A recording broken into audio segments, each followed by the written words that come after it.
S Kakadudujem sva na poti k Evelin, kjer se bova znebila strahu pred psi. Kako so že rekli otroci, da me nestrpno pričakujejo? Pa kužki tudi, seveda me. Pojedli me bodo za malico. Ne dramatiziraj, no. Zagotavljam ti, da ima Evelin tako prijaznega kužka, da zagotovo ni še nikogar pojedel. Ja, nekdo mora biti prvi, a ne? Ja, če ti nisi kralj drame, Kakadudu, daj. Jaz, ti si. Ne, ti si kralj drame. Ti si. Ne, ti si Kakadudu. Ti si. Evelin s svojo psičko in prijatelji živi na Krasu, kjer je zelo lepo. Živja sem, živja Evelin. Se ne poznate, ne? Jaz sem ribič Pepe. Živjo, Pepe! Tole pa je moj bestič, Kakadudu.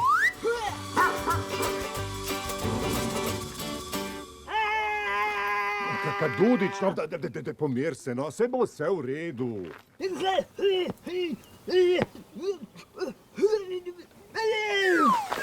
To bo pa težje, kot sem mislila. Kakadudu je v šoku izgubil dar govora. Pri tem ga je zajela še panika in zbežal je. Za njim moramo, lahko se mu kaj zgodi. Pade po stopnicah, se zaleti v steber ali pa razkuštra svojo znamenito frizuro, kar bi bila nepopravljiva škoda, velika groza in popolna katastrofa. Pa še strahu pred psi se na ta način zagotovo ne bi znebili. Zato se zapotimo za njim in ga poskušamo poiskati. A ne uspemo. Ko že izgubimo sapo in zagnanost za iskanje, se nenadoma naš Kakadudu pojavi na vrhu kobdilskega stolpa.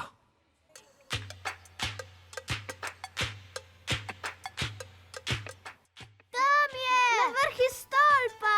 Visoko je! Kako vam gre? Ja, veš kaj, za zdaj bolj slabo ti moram povedati, bolj slabo. Kakadudu, prihajamo! Čakaj nas! Vse bo še okej! A gremo gor, kaj po stopnicah, gremo po stopnicah.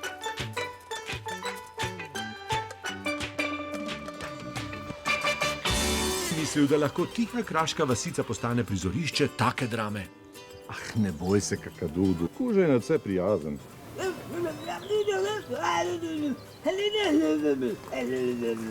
Ne prehitevamo, kužka vidi prvič, kdor se boji psov, ga ne smemo siliti. Ne zdi se mi več tako zelo prestrašen, ne? Še vedno pa ne more govoriti, veš? Zelo dobro ti gre, Kakadudu, moraš pa vedeti, da vsi psi niso tako prijazni. Jaz vem, da psa ne smeš gledati naravnost v oči. Tako mu sporočaš, da ga ogrožaš. Predvsem pa ne smeš bežati pred njim. Tako se zbudi njegov lovski nagon za plenom in steče za tabo, ne? A velja?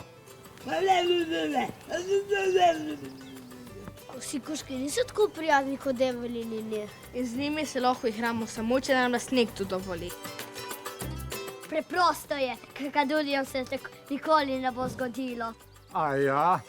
Poglejte si tole. A tudi govori že? No, na srečo ne. Gre za stranski učinek zdravljenja, ne? Pozitiven, če lahko povem. Kaj češ lepšega, kot pa popolna tišina. Brez Kakadudujevega nakladanja, govoričenja in pritoževanja.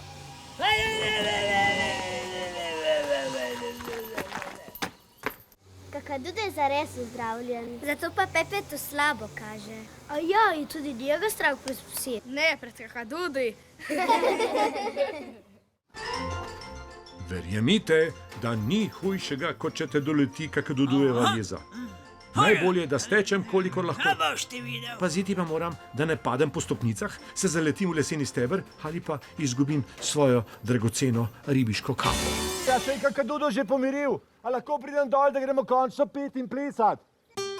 Kakadudu je v družbi svoje nove pase prijateljice Julie povsem miren. Odlično. Strah je premagan.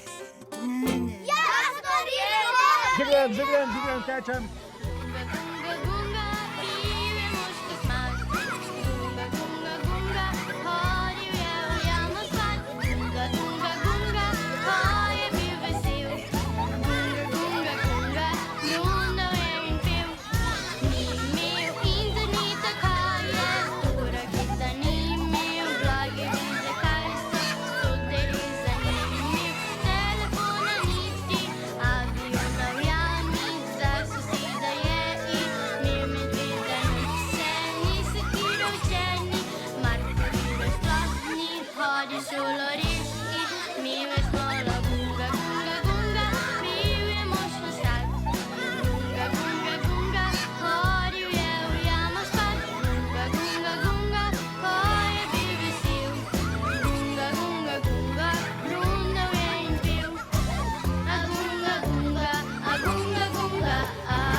In tako se s Kakadudujem odpraviva domov v mali pristan.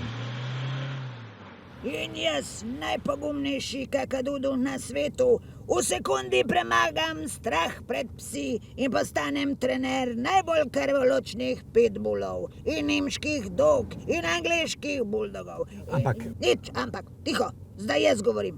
Torej, jaz sem že vstal. Aja, na svetu ni krvoločnega psa, volka, šakala, kojota ali hijene, ki bi se je kakadudu strašil. Očitno je nekdo spet dobil dar govora nazaj. Nekdo. Če pa res. Pa imaš mogoče ti kakšen nasvet za vse tiste, ki se pa še vedno bojijo psov? Ja, da je večina psov prijaznih in nam ne želijo nič narediti. Če tudi ti potrebuješ kakšen tak nasvet, se obrni na odraslo osebo, ki ji zaupaš. Ali pa pokliči na ton telefon